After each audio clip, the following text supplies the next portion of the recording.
Alright, so, ladies and gentlemen, welcome back to one more Lusitania update video. Hopefully the last one today. Maybe not. We'll see. As you can see, I have basically finished the entire lower section of the ship. Everything up to the upper orlop deck. The next one's going to be interesting because it is going to have, I believe, third class and crew, and that's it. So, we're going to finally start to see what some of the living quarters on this ship are going to turn out to be. But, that'll be interesting.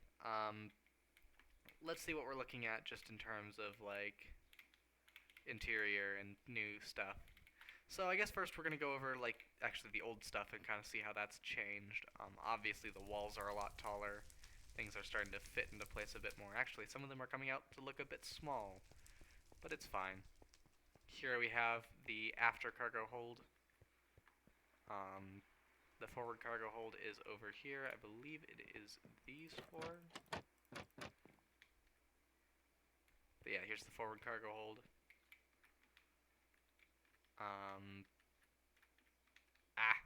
No, let me out. There we go. It's a very small needle to thread. We've got crew stairs going up. This is a refrigerated section, and this is a non-refrigerated section. I should probably put some kind of door in between the two, because, this one needs to be kept cold. It uses the ship's electricity to do so. So, we have our refrigerated section, our non-refrigerated section, just kind of big empty rooms for boxes and stuff to go in. We have the coal bunkers. The boilers, as mentioned, they just kind of got taller. There aren't many rooms that have, like, roofs over them now. The cargo holds were kind of the first ones. The engine room is looking very nice now that it has some, like, actual, stuff towering above it, now that it's actually got walls and stuff, and you can kind of see how everything's actually sectioned off. The high-pressure engines, I guess we can also hop in there and see how those are looking. Very small, thin rooms, but, well, very large rooms, actually, if you were to remove all the machinery, but they're built to house the machinery, so, The next deck up is actually going to cover not the entirety of the high-pressure engine rooms, but the majority of them. It's weird, you'll see. The next room is the condenser room. Once again, everything just kind of got taller. And then we have the other room that has an actual roof over it, the auxiliary machine room, or the auxiliary machinery room. And with that being said, I think it's a good time to segue into our actual interior, like the new rooms, rather than just old ones and kind of retreading. So the first one we have is the generator room. That is not done. There we go. You got your fuses, you got your switches, stuff like that. Heading aft, you've got these rooms.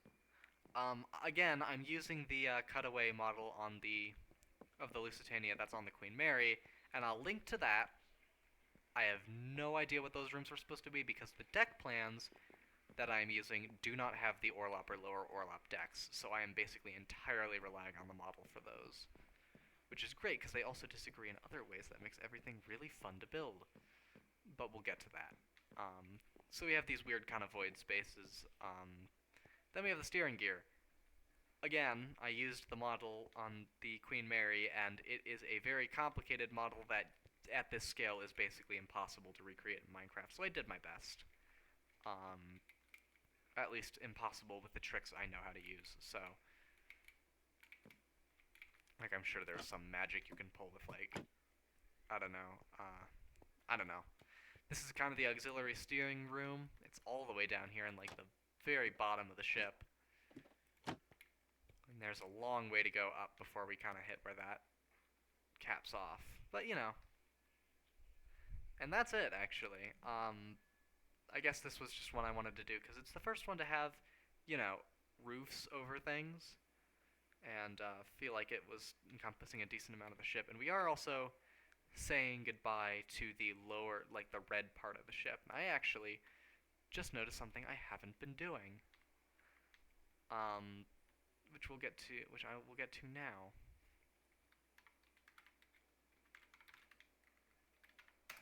I just said it earlier in the day, just to keep things nice and bright. So there's the tank top, lower orlop, and now the orlop is also done, which means we are up to the waterline. Actually, the interior is done up to the waterline, and there is much more to go. Don't get me wrong, this ship is going to be magnificent. We are, let's see, that's 3 down, and there are 3, 4, 5, 6, 7, 8, 9. So yeah, we're like a third of the way through. Little bit less than actually, because I also have to like do the masts and the funnels and the rigging and all that. That'll be interesting. But yeah, no, that's about where we are now. We got the ship's just absolutely insane engines and stuff, the electricity, stuff like that. And yeah, one of the big things I kind of plan on doing with this model, although this one is probably never gonna happen, is I want to do a like a flooding analysis in like Minimator or Blender or something. Like take the model of like this model of the ship and use it as like use it as like a dummy for demonstrating the sinking. I just realized a massive thing I forgot to do. Oh boy.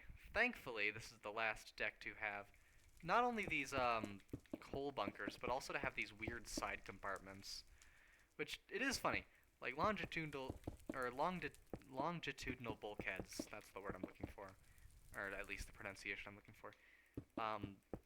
They're a great idea on paper, but in practice they are literally the worst. Like, Empress of Ireland had them, Lusitania had them, Andrea Doria probably had them. But, what happens is you get struck on the side, and it's like, oh, that's great, it insulates the flooding a little bit. But these are still compartments that are used for stuff and have a lot of big empty rooms in them on their own, and everything's cordoned to one side of the ship, which just makes the entire ship, like, roll onto its side. And then the lifeboats are all useless, and the ship is still sinking, and everyone's just kind of trapped on board it. Gotta love that. So yeah, that's the new Lusitania update. I cannot believe it took me that long to notice that the coal bunkers were not done. But yeah, now they are. They are almost in their, finished form. There's still just one. We just gotta put roofs on them. The high pressure engine rooms, they're gonna get rooms soon. These weird like void areas are all gonna get roofs over their heads. The condensers aren't gonna get a roof quite yet. This stuff is obviously getting, rooms and stuff above it and things like that. Lots of staircases are gonna be put in. That's interesting.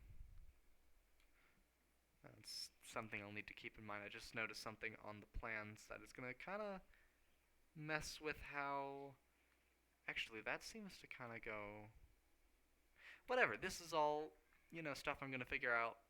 All to do with this section, because this is the section I have pulled up on my screen right now. The section, basically stretching from this little bit of the turbine hall all the way down to there.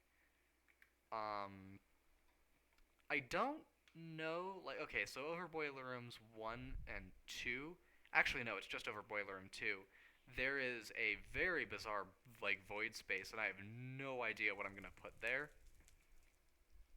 Actually, it's boiler room 3. Boiler room 2 is just, third class cabins. But yeah, no, it's interesting. The fan rooms are going to get put in for, because those need to be there. After that, everything's gonna get kind of. We're getting to the point where the engine bolt rooms are gonna start like shrinking. It's a very weird phenomenon, but it's like the amount of like real estate on each deck just shrinks the more you go up, and it's always decently steady until you reach a certain point. And it's just like escape hatches and stuff. On top of that, I'm also going to be putting in escape hatches for the boiler rooms that are not on the deck plans, but were in like cross sections in the Ocean Liner Designs video that I linked in the last video. It was in the description. There's a part where you can kind of see these cross sections that go across the beam, and yeah, no, they show escape hatches and stuff that actually go up to the lower promenade, like up here. So I think that would be a good place to do that too. It would certainly explain the surprising number, like especially for the engine room. There were a bunch of engineers who survived. I did not realize that until I started looking up testimony specifically to fact check one thing that I've been parroting for years, only for me to not be able to find the source for that thing, and then basically have to whatever. It's a whole thing. But there were actual engineers that did survive the wreck of the Lusitania, which is very interesting because you listen to them talk about like, oh, okay, is the thing picking that up? It is a little bit. Okay, someone outside is mowing their lawn. But yeah, no, it's like the plans are kind of the whole thing's kind of crazy. But yeah, no, it's all gonna be cool. We are a third of the way done. Just kind of by the volume of the ship, and we are going to. I'm just gonna keep trucking, and yeah, that'll be that. I will see you guys in the next one. Oh god, I still haven't done the propellers. You know what? I will do that as soon as this video ends. I will finish these, because they do need to be finished. Give it a second to... There we go. Yeah, I will finish these before the next episode. That'll be for sure. And yeah, with that being said, I'll go ahead and get to work on that, and I will see you all in the next video. Bye-bye.